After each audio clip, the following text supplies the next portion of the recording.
안녕하십니까. 47강 호남지방 이야기입니다.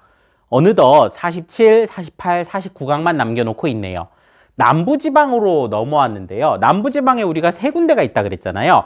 호남, 영남, 제주. 이 중에서 제주는 우리가 교육여행 갔다 오기 전에 이미 다루었기 때문에 이번 시험에서는 호남과 영남만 좀 살펴보도록 하겠습니다.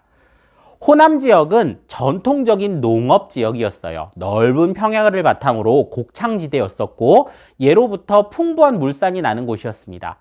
하지만 근대화 공업화 과정에서 호남 지방은 다소 소외되는 경향도 있었는데요. 이러면 이제 호남 지방이 지금과 현재와 미래 어떻게 발전해 나갈지 살펴보도록 하겠습니다. 호남 지방은 광주, 전북, 전남의 세 지역으로 구성되어 있습니다. 다시 한번 광주, 전북, 전남입니다. 대한민국의 서남부를 차지하고 있는 곳이죠. 자, 이 중에서 명칭이 바뀌는 데가 있다고 했습니다. 자, 명칭이 전라북도는 뭐라고 바뀐다고 했나요? 자, 2024년 1월에 여러분들 수능 치기 전이죠. 2024년 1월에 전북특별자치도가 됩니다.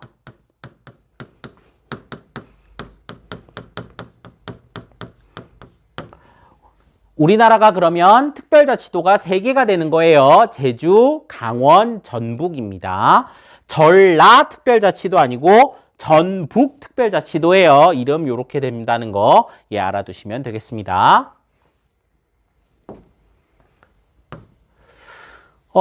전라도 지역은 동쪽은 지리산이라든지 소백산맥이라든지 이런 산지가 많고요. 서남부 지역으로 오면 이제 우리나라가 동고서저 지역이다 보니까 평야가 펼쳐져 있습니다. 그리고 리아스 해안이기 때문에 섬이 굉장히 많죠.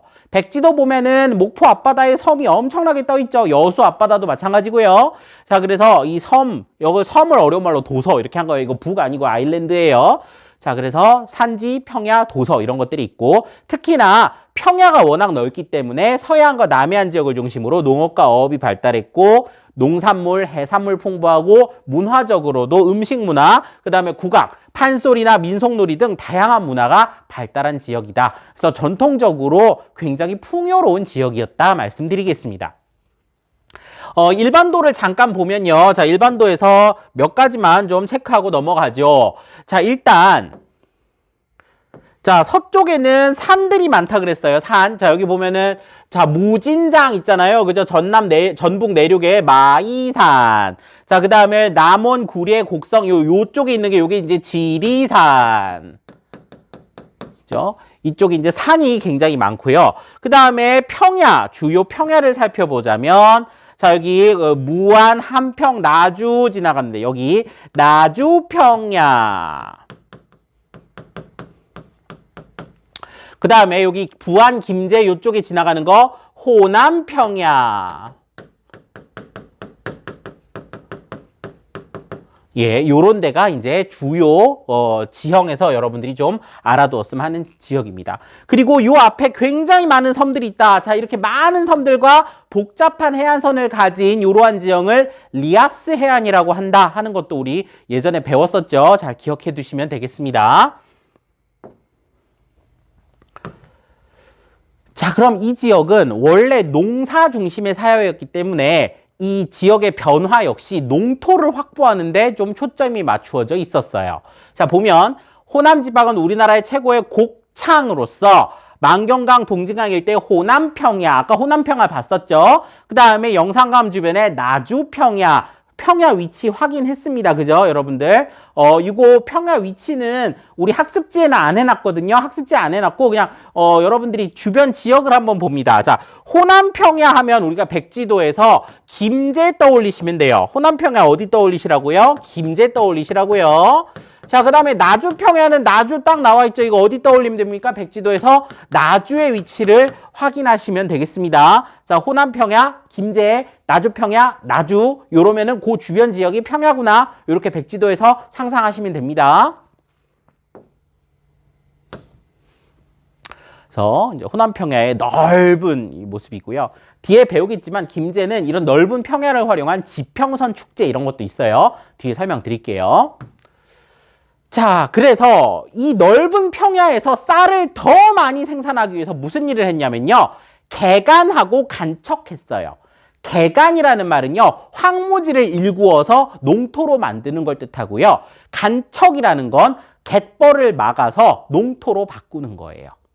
그래서 황무지를 개척하고 갯벌도 농토로 만들어요. 그래서 일제강점기 때부터 얼마나 많은 쌀이 일제로 반출되었겠습니까? 쌀을 수탈하기 위해서 넓은 면적의 저습지, 낮고 습한 땅을 그리고 갯벌을 농지로 개간했다. 그래서 대표적인 데가 이름부터가 김제시 광활면. 예, 그래서 많은 늪, 갯벌 이런 것들을 다 묶어놨다. 그래서 전부 농지로 만들었다. 그 1960년대 이후에 대규모 간척 사업이 벌어지면서 개화도 간척지 굉장히 유명한데요. 부안에 있어요. 부안 위치 떠올려 보십시오. 자, 부안군 개화도, 그다음 영산강하고 해남 고흥 그리고 굉장히 엄청난 규모의 간척 사업인 새만금 간척 사업 이런 것들이 있습니다. 우리 전라북도 백지도 보다 보면 이상하게 아무 지명도 안 써 있는데 막혀 있는 곳이 하나 있었을 거예요. 거기가 새만금이거든요. 뒤에서 자세히 보도록 하겠습니다. 자, 그래서 간척 사업을 통해서 쌀 자급률 증대에 기여했고 군산, 영암, 여수, 광양 등의 간척지에는 산업단지가 들어온 곳도 있대요. 보통은 농지를 들어오게 했지만 농지가 아닌 산업단지가 조성된 곳도 있다고 합니다. 간척지 중에. 자, 보시면 부안군의 개화도 간척지. 예, 굉장히 넓죠. 여기가 전부 논이에요, 이게. 그래서 이 넓은 농토에서 쌀이 생산되는 거죠.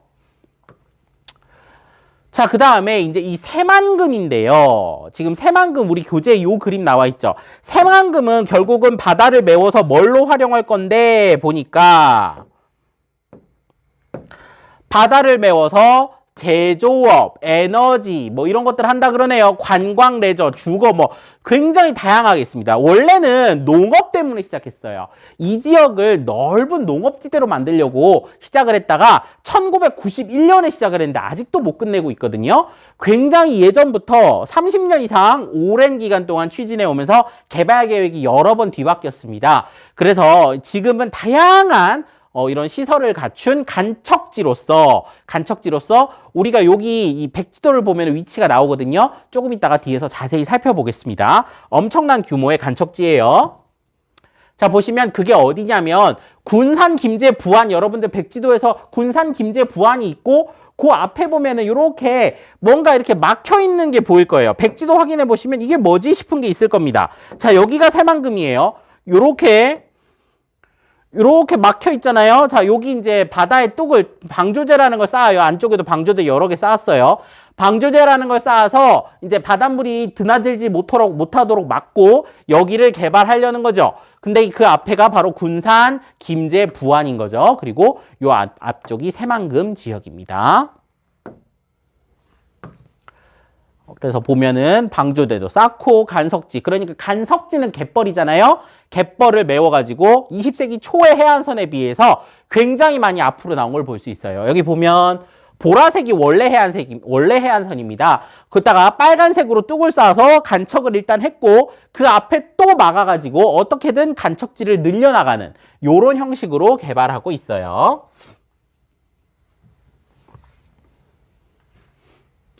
전라북도 군산, 김제, 부안 앞바다를 연결하는 방조제를 세우고 서해안의 갯벌과 바다를 육지로 바꾸는 사업을 새만금 사업이라고 합니다. 우리나라 최대 간척 사업으로 1991년, 무려 22년 전이죠. 이때 시작돼서 2차례 중단되었지만 여러 가지 재판이라든지 소송이 많았습니다. 여전히 진행 중이다. 사업 초반에는 농지 위주의 개발 계획을 수립하였으나 여러 차례 변경 끝에 다양한 산업과 도시 개발을 동시에 추진하고 있다. 그래서 위치 알아두시고 인근 지자체, 부안, 김제 뭐 이런 데 있잖아요. 군산 이런 곳들 알아두시기 바랍니다. 자, 이제 새만금에 이어서 이제 그 전북의 가장 큰 이슈 중에 하나죠. 이 지역의 산업 전반에 대해서 살펴보도록 하겠습니다. 먼저 1차 산업이에요. 자, 1차 산업은 아까도 말씀드렸다시피 농사도 잘 되고 해산물도 풍부하기 때문에 농업과 어업 위주의 1차 산업이 발달했어요. 과거에는 가장 1차 산업 비율이 높은 지역 중에 하나였습니다. 지금도 1차 산업이 상당히 강세인 지역이다. 이렇게 말씀드리겠습니다. 하지만 제조업도 성장을 하고 있어요. 그래서 서해안고속도로, 호남고속철도 이런 것들이 들어오면서 제조업과 첨단 산업이 점점 이제 발달하고 있는데 특히나 여기서 큰 역할을 했던 도시가 바로 여수입니다. 여수. 자, 여수 석유화학단지는요, 세계 최대 규모라고 말할 정도로 엄청나게 큰 규모예요. 여수 자체가 전라남도 전체 생산액의 막 몇 프로를 차지할 정도로 거의 전라남도 경제를 좌우한다 이 정도로 여수의 어떤 그 산업단지 규모가 엄청나게 크고 다 석유화학단지입니다. 그다음에 익산의 수출 자유지역 여기는 조금 이제는 전만큼 뭐 이렇게 대단한 양은 아니라고 하지만 여전히 좀 강세를 보이고 있고 1980년대 들어서면서 광양제철소 여수 바로 옆 동네가 광양이거든요. 여기는 제철공업이 들어와 있네요. 자, 그럼 우리 제철공업 도시 세 군데 알아야 되겠네요. 일단 제철공업 하면 가장 먼저 떠오르는 데가 포항. 자, 그 다음에 충청권의 당진, 그리고 호남권의 광양, 이런 도시들은 제철, 이렇게 딱 키워드가 기억이 나야 됩니다. 자, 그래서 광양만을 중심으로 제철공업 등의 중화학공업이 발달했다. 자, 여수 나왔고요.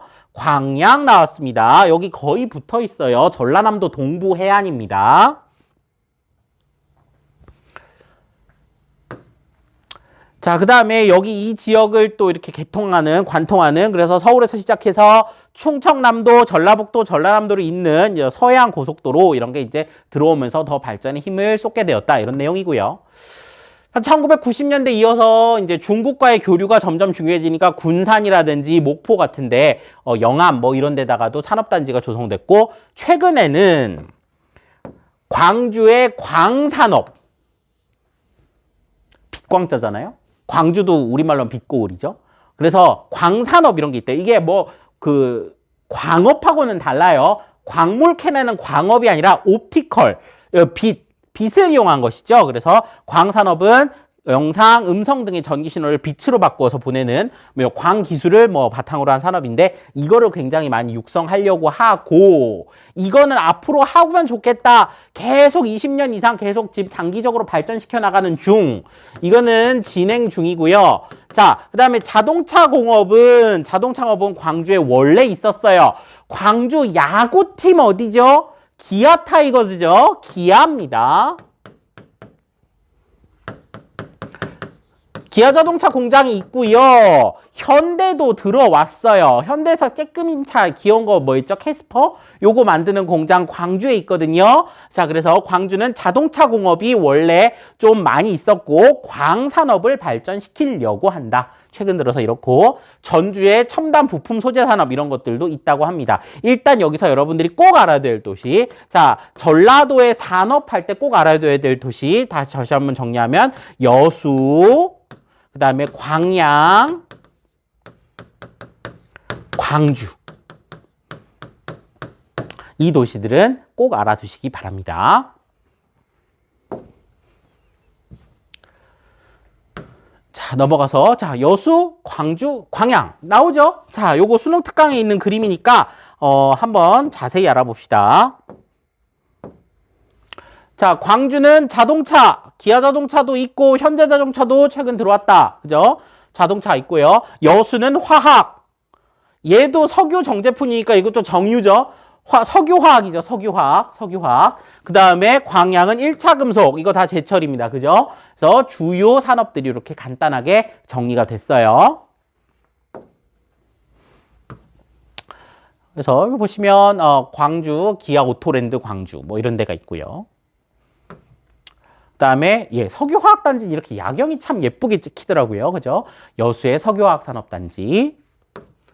그다음에 광양시의 포스코 광양제철소. 제철하면 다 1차 금속 이렇게 보시면 됩니다. 그리고 적환지 공업이라는 특징도 우리가 설명드렸어요. 보시면 되고요. 그리고 하나 더 기억을 하자면 목포 바로 남쪽에 영암이라는 곳이 있습니다. 백지도에서 영암을 한번 확인해 보세요. 영암 하면 현대 3호 조선해서 배 만드는 조선 요 공업이 있습니다. 조선공업은요, 우리 통계로 표시될 때 기타 운송이라고 표시됩니다. 이게 자동차는 자동차라고 표시되잖아요. 근데 이게 조선 같은 경우는 자, 조선 이렇게 돼 있으면 요거 기타 운송 이렇게 잡힙니다. 기타 운송 찍혀 있으면 이게 배 만드는 거예요. 우리나라 비행기 만드는 데는 없기 때문에 기타 운송으로 통계청에서 나와 있으면 다 조선소입니다. 자, 여기 전라남도의 영암에는 조선소가 있습니다. 자, 요거는 다 설명드렸어요. 자, 요거는 설명드린 내용이니까 읽어보시면 되겠습니다. 자, 그리고 농업 얘기를 마저 해야 된다면 자, 여기 봅시다. 자, 경지 면적 전국을 100%로 봤을 때 자, 호남권은 31%예요. 지금 전국 어디를 놓고 봐도 경지 면적 비율에서 호남보다 경지 면적이 높은 데가 없어요. 호남보다 경지 면적이 높은 데가 없고 논 면적은 37%, 전국의 논의 37%가 호남에 있다는 거예요. 밭도 쌀 생산량도 36%가 호남입니다. 나주평야, 뭐 호남평야 이런 데서 나오는 거죠. 그래서 경지 면적도 전국에서 가장 비율이 높고 전국 경지의 농경지 31%가 전라도 지역에 있고 그 다음에 논 면적, 쌀 생산량 전부 전라도가 대단히 강세 지역이다 이렇게 보시면 됩니다. 네. 자, 그 다음에 호남 지역의 산업구조 변화 1990년에 보면요. 호남 지역은 1차 산업 비율이 매우 높았어요. 1차 산업 비율이 무려 23%나 될 정도로 굉장히 높았다가 현재는 조금 떨어져서 5.8%까지 왔는데 여전히 전국 평균에 비해서는 상당히 높습니다. 그래서 호남 지역은 전국 보면 2차나 3차 산업은 전국 평균하고 큰 차이가 아닌데 1차 산업은 많이 발달했다. 그래서 농업과 어업이 강세를 보이는 지역이다. 예, 이렇게 정리하시면 되겠습니다. 자, 그 다음에 마지막으로 경제자유구역과 혁신도시 있는데요. 여기는 뭐 읽어보시면 되는데 혁신도시 중에서 나주는 좀 알아두십시오. 나주. 예. 나주가 이제 전력 중심의 이제 혁신도시, 전력공사. 그래서 나주에 우리 전기하면 떠오르는데 뭐 있죠? 한전 있죠? 요게 이제 나주로 이사 갔어요. 그래서 조금 이제 그 비중이 큰 공공기관이잖아요. 그래서 이제 나주가 전력과 관련된 거 한국전력, 한전이라고 부르잖아요. 여기가 이제 나주에 이사 간 혁신도시에 이제 위치해 있다. 이 정도 보시면 되겠습니다. 그래서 광주 전남 혁신도시가 나주에 있고 여기 보면 이제 한국전력이 여기에 들어가 있는 걸 확인할 수 있어요. 자, 마지막으로 문화와 관련된 내용입니다. 아까 처음에 얘기했을 때 호남 지방은 문화도 대단히 발달한 지역이라고 했어요. 자, 그러면 다양한 문화유산과 자연 환경을 이용한 축제가 있는데요. 자, 두 가지입니다. 전주 대사슴놀이, 그 다음에 김제 지평선 축제, 그리고 이거는 상식적으로 알아야죠. 춘향제, 춘향이 미몽룡 남원이잖아요. 그죠? 그 다음에 보성 다향 대축제. 아, 보성 우리 녹차, 그죠? 다 차향기. 그래서 보성 다향 대축제 이런 게 있고요. 그 다음에 순창. 이거 우리 마트 가면 있어요. 된장, 고추장이 순창에서 많이, 특히나 고추장 브랜드로 유명하잖아요. 그래서 장류 축제 이런 게 있습니다. 이거 문제 어렵게 내려면요. 보성이나 순창 같은 데서 문제를 내지 말란 법도 없어요. 자, 지금 일단 수능 특강에 소개된 지역 보면 전주의 대사습놀이. 대사습놀이가 뭔지는 뒤에 설명드리겠습니다. 아이고. 그 다음에 생일 초리축제, 판소리 이런 거 뜻하는 거예요. 우리 국악. 그리고 남원의 춘향제, 다 전통문화와 관련된 것들이죠. 그 다음에 자연환경과 관련돼서 지평선 축제 이런 것도 있고요. 지역의 특산품을 이용한 보성 다향, 녹차, 그 다음에 순창, 장류, 고추장 뭐 이런 거. 그런 축제들이 있다. 자, 김제 지평선 축제는 지리적인 축제이기 때문에 조금 더 설명이 많이 있어요. 우리나라 최대의 곡창지대인 호남평야의 중심에 위치한 김제시에서 자, 우리가 산에 가로막혀서 지평선이 안 보이는 곳이 많은데 수평선은 알잖아요. 바다에 가면 바다와 하늘이 맞닿은 평평한 선, 그걸 수평선이라고 하는데 지평선, 땅과 하늘이 맞닿은 평평한 경계, 요거 우리 보기 어렵거든요. 산이 워낙 많아서. 하지만 김제에 가면 볼 수 있대요. 그래서 이 김제에서 볼 수 있는 아주 독특한 경관인 지평선 축제, 요런 게 있다고 합니다. 자, 일단 대사습 놀이부터 보면 숙종과 영조 때 뭐 있었던 다양한 이런 민속 무예 놀이를 사습 놀이라고 한대요. 자, 요걸 이제 바탕으로 전주에서 매년 개최하는 행사가 전주 대사습 놀이고요. 그다음에 지평선 축제. 여기 보면은 산이 중간중간 있긴 하지만 이렇게 산과 그다음에 하늘이 만나는 땅과 하늘이 만나는 평평한 선이 이런 걸 이제 지평선이라고 한다 그랬죠. 지평선 축제가 김제에서 열린다. 이런 거 보시면 되고요. 그래서 축제가 이렇게 쫙 있는데요. 이거 다 외울 수는 없을 거예요. 자, 지금 우리 수능 특강에서 나왔던 것들 그것만 다시 한번 점검해 봅시다. 자, 지평선 축제. 그죠? 그다음에 세계 소리 축제랑 대사슴놀이 요거 대사슴놀이로 같이 표시해 주세요. 대사슴놀이. 그다음에 순창 장류 축제, 그다음에 보성 다향 축제, 그다음에 남원 춘향제 요런 것들 예, 지금 표시한 축제들 함께 기억해 주시면 되겠습니다. 호남은 축제까지 기억을 해야 되니까 좀 내용이 많다 이렇게 생각할 수도 있을 것 같아요. 자, 그리고 마지막으로 슬로시티 설명드립니다. 슬로시티, 느린 도시란 얘기죠. 공해 없는 자연 속에서 전통 문화와 자연을 보호하자 이런 취지로 만들어진 어떤 그 삶의 방식을 바꾸는 국제적인 운동입니다. 여기에 보면 우리 그 전라도의 섬 지역들, 그 다음에 전주, 담양, 목포, 장흥 이런 데가 슬로시티 운동에 동참하고 있어요. 이 중에서 여러분들이 슬로시티에서 꼭 알아두었으면 하는 곳은 전남 신안입니다. 자, 전남 신안의 증도라는 곳이거든요. 증도. 이 증도라는 곳에 보면 이렇게 느릿느릿한 삶. 그래서 항상 도시의 이 빠른 것에서 벗어나서 좀 느리고 편안하게 살아가자. 이런 이념을 갖고 있는 예, 그런 지역으로서 이 신안군 증도가 우리나라 최초의 슬로시티다. 이 정도 그냥 상식 삼아 알아두시면 되겠습니다. 신안이라는 곳은 육지 면적이 없어요. 다 섬이에요. 섬으로 이루어진 지역입니다. 자, 여기까지 해서 호남지방 내용 살펴봤고요. 이제 마지막 영남지방까지 설명드리면 단원이 끝납니다. 시험 다가와서 여러분들 마음 바쁘시겠지만 그래도 꼼꼼하게 잘 챙겨주시기 바랍니다. 자, 호남지방 설명 여기까지 하겠습니다. 고생하셨습니다.